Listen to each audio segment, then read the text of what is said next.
بسم اللہ الرحمن الرحیم صلی اللہ تعالیٰ علی حبیبہ محمد وآلہ وصحبہ وسلم۔ انسان کا دل قلب اطمینان چاہتا ہے۔ کچھ اطمینان کے ذرائع عارضی ذرائع ہوتے ہیں۔ مثال طور پر ہمیں کوئی ٹاسک درپیش ہوتا ہے، کوئی کام کرنا ہوتا ہے، ہمارے کوئی مسئلے مسائل ہیں، بچوں کے کوئی مراحل ہیں، ان کو کوئی ٹاسک ملا ہوا ہے، انہیں پورا کر لیا، اچھے طریقے سے ہو گیا تو ہم کہتے ہیں یہ کام ہم نے کر لیا، ہمیں اطمینان ہو گیا۔ بہت سارے لوگ یہ کہتے ہیں کہ فلاں کام تو میں نے کر لیا لیکن میں سبھی مطمئن نہیں ہوں۔ اس کا مطلب یہ ہے کہ ہم نے کوئی اس کا ایک خاص اسٹینڈرڈ سوچا ہوا تھا کہ اس اسٹینڈرڈ پہ ہوگا تو پھر یہ میرے لیے اطمینان کا باعث ہوگا۔ وہ اسٹینڈرڈ اچیو نہیں ہوتا تو ہم کہتے ہیں اطمینان ابھی میرا نہیں ہے، ایسے اور بھی اچھا کیا جا سکتا تھا۔ یہ اطمینان کے دنیاوی ذرائع ہیں۔ اطمینان کے دنیاوی ذرائع میں عام طور پہ یہ ہوتا ہے کہ میں اپنے ذہن میں ایک نتیجہ سوچتا ہوں۔ مثال طور پہ میں نے دیوار پینٹ کرنی ہے، تو اب میرے ذہن میں یہ کہ اس دیوار کو اتنی اچھی طرح پینٹ کیا جائے کہ اس میں کوئی نشان، کوئی دھبا نظر نہ آئے، بڑی اچھی کوٹنگ ہو جائے۔ میں نے کر دیا لیکن نمی کی وجہ سے وہ پینٹ وقت پہ نہیں سوکھ سکا اور اتنا اچھا رزلٹ جیسے کہ ایک ڈرائی موسم میں آتا اتنا اچھا رزلٹ نہیں آیا، تو اسے ہم کہیں گے میں نے کام تو کر دیا ہے لیکن ابھی میں مطمئن نہیں ہوں اس کام۔ اگر یہ موسم ڈرائی ہوتا تو یہ اور اچھا رزلٹ آتا ہے۔ دنیاوی کاموں میں ہمارے اطمینان کے مختلف اسٹینڈرڈس ہیں اور وہ اسٹینڈرڈ زیادہ تر ہم نے خود ہی بنائے ہوئے ہوتے ہیں۔ ہم کوئی رزلٹ سوچتے ہیں، جب وہ رزلٹ اچیو کر لیتے ہیں تو ہمیں ایک سینس آتا ہے خوشی کا، اسے ہم اطمینان کہتے ہیں۔ کسی کو پروموشن ملنی ہوتی ہے، کسی کو بزنس میں کوئی اچیومنٹ کرنی ہوتی ہے، کسی کو اپنے گھر میں ایک خاص کوئی ماحول بنانا ہوتا ہے، اس کا ہم کوئی نتیجہ سوچتے ہیں۔ جب وہ نتیجہ ہمیں مل جاتا ہے تو ہم کہتے ہیں کہ ہاں اب مجھے اطمینان ہو۔ اب جیسے ہمارا ارشد ندیم ایتھلیٹ جو ہے، وہ جو جولن تھرو ہے، جب اس نے اولمپک سے پہلے جب وہ تھرو کیا تھا تو اس کا ہاتھ زخمی تھا، لیکن اس کے ذہن میں ایک نتیجہ تھا کہ مجھے یہ چیز گین کرنی ہے، تو زخمی ہاتھ بھی اس کے تھرو کو طاقت پہنچانے میں رکاوٹ نہیں بن سکتا۔ جب کوئی بڑا نتیجہ میرے ذہن میں ہوتا ہے تو میں بہت ساری لیکنگس کو بھی کور اپ کر لیتا ہوں۔ مثال طور پہ کوئی آپ کو کام بڑا امپورٹنٹ کرنا ہے اور اس وقت آپ کو بخار ہے۔ عام دنوں میں اگر بخار ہوتا تو شاید آپ بستر پہ لیٹ جاتے، لیکن کوئی ٹاسک سامنے ہے تو ہم طبیعت کی خرابی میں بھی اس ٹاسک کو پورا کرنے کی کوشش کرتے ہیں۔ اگر میری ول پاور اسٹرانگ نہ ہو تو پھر یہ چیزیں رکاوٹ نہیں بنتی۔ اگر کوئی بڑا مقصد سامنے نہ ہو یا اس سے بھی بڑھ کر میری ول پاور اسٹرانگ نہ ہو تو چھوٹی چھوٹے بہانے پھر میں ڈھونڈتا ہوں۔ اس کا مطلب یہ ہوا کہ کوئی بڑا مقصد حاصل کرنے کے لیے ول پاور اسٹرانگ ہونی چاہیے۔ اب یہ سارے دنیاوی معاملات ہیں۔ اللہ تعالیٰ نے فرمایا ہے کہ دلوں کا اطمینان اللہ کے ذکر میں ہے۔ ہم دنیا میں مختلف اسائنمنٹ کے ذریعے یا مختلف ٹاسک کے ذریعے پورا کر کے ایک گنا اطمینان فیل کرتے ہیں، مگر اب دیکھیں یہ سارے اطمینان عارضی ہوتے ہیں۔ بھئی آپ کا یہ خیال تھا کہ میری پروموشن ہو جائے، وہ پروموشن ہو گئی، خوش ہو گئے، اطمینان ہو گیا، لیکن اگلے سال پھر اگلی پروموشن کا انتظار شروع ہو جائے گا۔ اور ایک اطمینان وہ ہے جو مستقل ہے۔ جو مستقل اطمینان ہے وہ اللہ کے ساتھ وابستگی میں ہے، اللہ کے ذکر میں ہے۔ اب یہاں پہ یہ سوال پیدا ہوتا ہے کہ ذکر کیا ہے جو اطمینان دیتا ہے؟ ہمارا یہ خیال ہے کہ ذکر کا مطلب ہے کہ اللہ کے ناموں کو دہرانا، تسبیح کا مطلب ہے اللہ کے ناموں کو دہرانا، اللہ کے اسماء کو دہرانا۔ ذکر کا ایک پارٹ ہے۔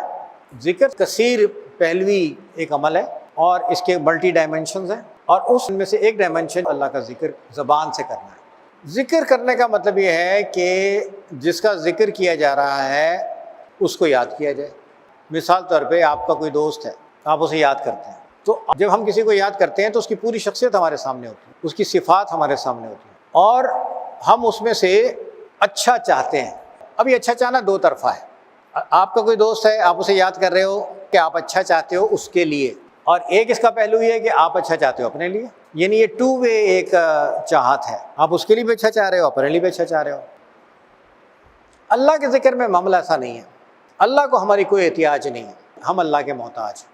لہٰذا اللہ کے ذکر میں اس حوالے سے تو دو طرفہ بات نہیں ہوگی، محتاج میں ہوں اللہ کا، میری تو دعا یہ ہوگی کہ اللہ میرا بھلا کر دے۔ تو انسانی یاد میں اور خالق اور مخلوق کی یاد میں ایک فرق تو یہ آ گیا کہ یہ اس طریقے سے دو طرفہ نہیں ہے کہ دونوں کو ایک دوسرے کا بھلا کرنا ہے۔ یہ یک طرفہ ہے کہ صرف بندے کا بھلا اللہ سے ہوگا، ایک تو بات یہ ہے۔ مگر کسی جگہ اللہ خود فرماتا ہے کہ تم میرا ذکر کرو، میں تمہارا ذکر کروں۔ اب یہاں پہ اللہ تعالیٰ خود دعوت دے رہا ہے ایک طرح کے ٹو وے رابطے کی یا ٹو وے کمیونیکیشن کی۔ اب سوال یہ ہے کہ وہ ذکر کیا ہے؟ کیا وہ ذکر زبان سے اللہ کا نام لینا ہے یا اس سے آگے کے کوئی مراحل ہے؟ اللہ کی کسی صفت کے ذکر کا مطلب یہ ہے، یعنی ہم جب اللہ کا ذکر کریں گے، یا رحمان یا رحیم یا حیو یا قیوم یا سمیع یا علیم، جو بھی آپ اللہ کی کسی اسم کا ذکر کرتے ہیں تو کوئی صفت کا حوالہ ہوتا ہے۔ روحانی اساتذہ بتاتے ہیں کہ اللہ کے ذکر کا مطلب ہے کہ اللہ کی اس صفت کو سمجھنا۔ جب ہم کوئی علم حاصل کرتے ہیں، کوئی چیز ہمارے نالج میں آتی ہے تو اس کا مطلب کیا ہوتا ہے؟ مجھے پتا چلا کہ یہ الیکٹریسٹی ہے، مجھے پتا چلا کہ یہ پنکھا ہے، تو پھر کیا ہوگا؟ استعمال۔ وہ علم بیکار ہے جس کو اپلائی نہ کیا جائے۔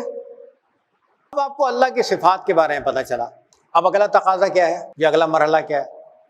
ان صفات کو سمجھنا، اس کی گہرائی میں جانا، اس کو پرت در پرت سمجھنے کی کوشش کرنا، اللہ کی ان صفات کے مختلف پہلوؤں کو اپنی سوچ اور اپنی شخصیت کا حصہ بنانا۔ اللہ تعالیٰ عدل کو پسند کرتا ہے، اللہ تعالیٰ رحم کو پسند کرتا ہے، اللہ تعالیٰ علیم ہے۔ آپ اللہ کی صفت علیم پہ غور کر رہے ہیں تو پھر آگے تقاضے کیا ہیں؟ اس صفت علیم کو سمجھا جائے اور اپنے دائرے علم کو توسیع دیجیے۔ اگر آپ یا علیموں کا ورد کر رہے ہیں اور اللہ کی صفت علیمی کو نہیں سمجھ رہے اور ان صفات میں سے اپنے سکت کے مطابق ان میں سے کچھ اخذ نہیں کر رہے تو ذکر کے مراحل پورے نہیں ہوئے۔ روحانی بزرگ یہ بتاتے ہیں کہ ذکر کی روشنیاں آپ کے وجود کا حصہ بننی چاہیے۔ اس اسم کی روشنی آپ کے وجود کا حصہ بننے کا مطلب کیا ہے؟ یعنی اس کے اثرات آنے چاہیے۔ تو ایک تو ذکر کا مطلب یہ ہے۔ دوسرا، اللہ کے ذکر کا مطلب یہ ہے اللہ کی تابعداری، اللہ کی اطاعت۔ ایک ذاکر بندہ صحیح معنوں میں وہ ذاکر اس وقت ہوگا جب وہ صحیح معنوں میں عابد ہوگا۔ عابد کا کیا مطلب؟ اطاعت کرنے والا، تعمیل کرنے والا۔ اب اطاعت کہاں سے کرے گا؟ اس کے کیا سورسز ہیں؟ اس کا سب سے بڑا سورس ہے اللہ کا کلام، قرآن پاک۔ اس میں اللہ کے احکامات ہیں۔ ایک ذاکر بندے کو قرآنی احکامات پر عمل کرنے والا ہونا لازم ہے، تب وہ ہوگا صحیح معنوں میں ذاکر اور عابد۔ ایک اللہ کے احکامات، اللہ کی مرضی وہ ہے جو ہم نیچر میں دیکھتے ہیں۔ ہوا چل رہی ہے، پانی اوپر سے نیچے گر رہا ہے، گرمی ہو رہی ہے، سردی ہو رہی ہے، انسانوں کی پیدائش ہو رہی ہے، حیوانات کی پیدائش ہو رہی ہے۔ یہ سب اللہ کا نظام ہے، یہ سب اللہ کے قوانین ہیں۔ ان کو ہم کہتے ہیں قوانین فطرت۔ اللہ کے احکامات ایک تو کتاب میں بیان ہوئے، ایک کائنات میں بیان ہوئے۔ کتاب میں بیان ہوئے احکامات ہمیں بتا دیے گئے، فطرت کے احکامات انسان گریجولی ڈسکور کرتا۔ مثال کے طور پہ 400 سال پہلے کشش ثقل کو کشش ثقل کے نام سے ہم نہیں جانتے تھے۔ چیزیں اوپر سے نیچے گرتی تھیں لیکن ہم اسے گریویٹیشنل فورس نہیں کہتے تھے۔ Every action has equal and opposite action, ایسے ہی ہوتا تھا، لیکن ہم اسے ان الفاظ میں نہیں جانتے۔ تو ہم نے جانا، نیوٹن نے جانا اور آئنسٹائن نے جانا، دوسروں نے جانا، تو بتدریج اللہ کے احکامات ڈسکور کیے انسان۔ H2O، پانی پہلے بھی H2O تھا، جب انسان نے دریافت نہیں کیا تھا کہ یہ H2O ہے، پہلے بھی وہ H2O ہی تھا۔ اللہ کے احکامات ایک وہ ہیں جو انسان کو دے دیے گئے ہیں کتاب میں، اور ایک وہ ہیں جو صحیفہ کائنات ہے، اس میں انسان ڈسکور کرتا ہے۔ اور دونوں صورتوں میں ذاکر بندہ ان احکامات کی پیروی کرتا ہے۔ ذاکر کا مطلب یہ ہے کہ وہ اللہ کے قوانین کی پیروی کرے گا، اللہ کے قوانین کی پابندی کرے گا، چاہے وہ کتاب کے ذریعے ملے ہوں، چاہے وہ اسرار کائنات یا قوانین فطرت کی شکل میں لیں۔ جب ہم ذکر کریں گے تو ہمیں یہ بات پیش نظر رکھنی ہے کہ ہم کن اسما کا ذکر کر رہے ہیں، ان اسما کی خصوصیات کیا ہیں، اور ان اسما کا ذکر میرے اندر کس قسم کی تبدیلیوں کا تقاضا کرتا ہے، مجھ سے کیا ریکوائرڈ ہے۔ یہ جاننے سکھانے کے لیے جو ادارہ ہے اسے ہم سلسلہ طریقت کہتے ہیں، اسے ایک روحانی سلسلہ، صوفی سلسلہ کہتے ہیں، اور اس استاد کو ہم پیر و مرشد کہتے ہیں جو ہمیں ان چیزوں کے بارے میں آگہی دیتے ہیں، وہ ہمیں گائیڈ کرتے ہیں۔ اور یہ ساری ریکوائرمنٹ، یہ ساری گائیڈنس قرآن پاک اور سنت نبوی کی روشنی میں ہوتی ہے۔ صوفی سلسلے کا ہر کام، ہر عمل، اللہ تک پہنچنے کا ہر طریقہ حضرت محمد رسول اللہ صلی اللہ علیہ وسلم کے وسیلے سے اور ان کے واسطے سے ہوتا ہے۔ نبی کریم علیہ الصلوۃ والسلام کے نسبت کے بغیر یہ سفر کبھی پورا نہیں ہوتا۔ آگہی مل سکتی ہے، جان سکتا ہے آدمی، لیکن وہ منزل تک نہیں پہنچ سکتا۔ منزل تک پہنچنے کے لیے نبی کریم علیہ الصلوۃ والسلام کی نسبت لازمی ہے۔